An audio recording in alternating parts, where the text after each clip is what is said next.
We have witnessed a truly historic event. The Conservatives have chosen a new leader, Kemi Badenoch. This decision caused a real storm of emotions. Politicians did not restrain their feelings and openly shared their opinions. In our video, we will dive into the vivid words of Farage, who confidently asserts that this decision will be a powerful impetus for large-scale reforms and will radically change the fate of our country. Farage stresses that this event could be a turning point in history capable of changing everything. We move on to the first scene. We can focus on three principal areas where we have gone wrong, explaining where, for instance, we've gone wrong with immigration, that the duty of a government is to its citizens. So the concept of a nation state and sovereignty is very important to me. More recently, the parliamentary elections were a real failure for the Conservatives, and all responsibility for this fell on the shoulders of Rishi Sunak. It seems that the Tories have deliberately decided to plunge even deeper into the crisis. His attempts to establish an effective policy to combat illegal migration proved unsuccessful, and this only added fuel to the fire of their problems. The situation looks catastrophic, and hopes for change are fading before our eyes. It has been a great trip. I've met many businesses, many US businesses investing in the UK, UK businesses investing in the US, and the atmosphere is actually very positive. Many companies, including business trade associations, are saying that the policies which were announced last week were many of the things that they had been asking for. They still have faith in the UK, and market turmoil happens fairly frequently. This is a global phenomenon. You're absolutely right that there is some instability in the UK right now, but the Bank of England has also made lots of statements which has provided lots of reassurance to business. So I think that we're actually in a really good place. Economic difficulties exacerbated by a series of crises have hit us with incredible force, leading to a significant decrease in income and slowing down economic growth.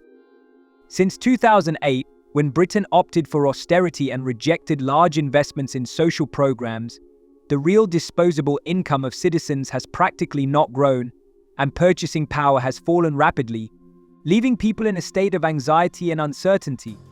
The situation becomes even more gloomy due to the low level of productivity, which remains one of the lowest. But this is just the tip of the iceberg. Our country has faced three devastating blows: Brexit, the COVID-19 pandemic, and the war in Ukraine, which have further destabilized the economy, plunging the country into deep debts. During the pandemic, the government allocated a whopping £280 billion to support citizens, but then the subsequent energy crisis caused by anti-Russian sanctions brought down on us a sharp increase in the cost of living and further increased the national debt.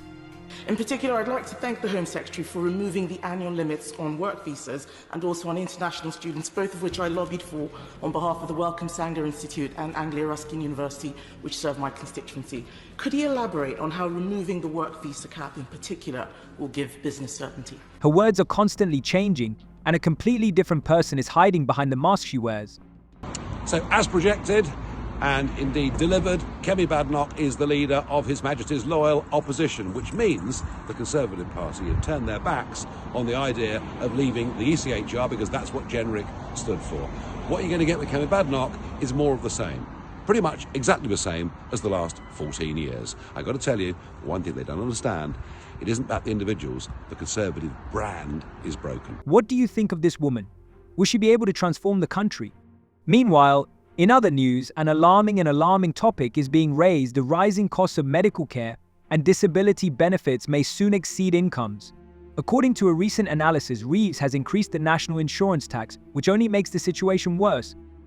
The Centre for Social Justice is horrified to report that by the end of the current parliament, spending on benefits will rise by more than £19 billion. Stay sounds an alarming signal. The social security system in the UK is increasingly absorbing vital tax revenues that should be used to improve public services, and this is endangering the future of society. The number of people out of work and not looking for work has increased by almost 700,000 since the COVID pandemic, reaching a shocking figure of 2.75 million. Many of those who receive health benefits found themselves in this difficult situation against their will. They are relieved of the obligation to look for work because of terrible mental disorders such as anxiety and depression, which caused them to be fired. Reeves announced the allocation of a whopping £25 billion to employers, funded by increased contributions to the national insurance system as well as a 1.2 percentage point increase in the rate to 15% compared with April.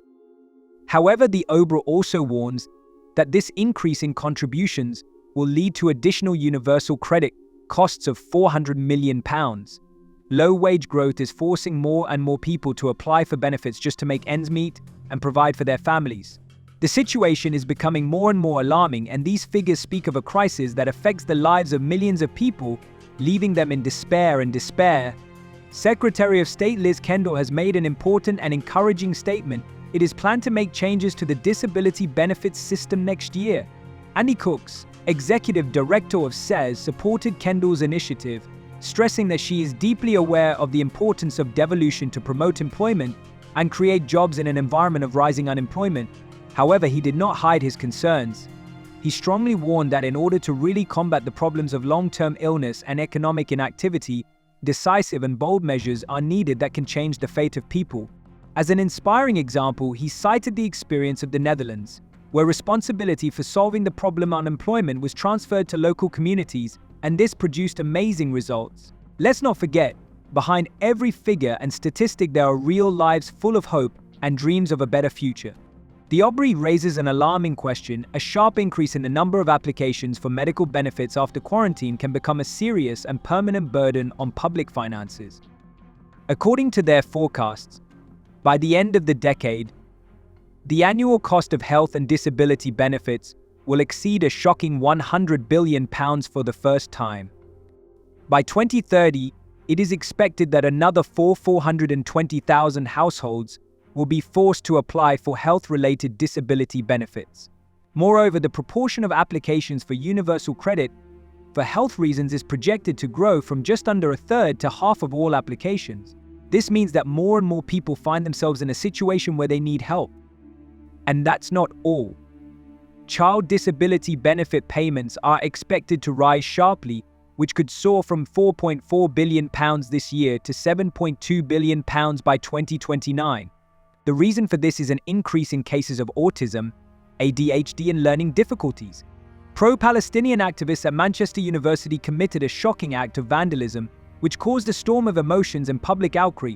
They smashed a glass cabinet and stole 2 busts of the first president of Israel. This gesture was not just an act of vandalism, but a powerful symbol of protest, timed to coincide with the 107th anniversary of the signing of the Balfour Declaration, a document that paved the way for the creation of a Jewish national home in Palestine and still remains a source of deep controversy and passionate debate. The police, having received a report of a burglary on Oxford Road, immediately arrived at the scene.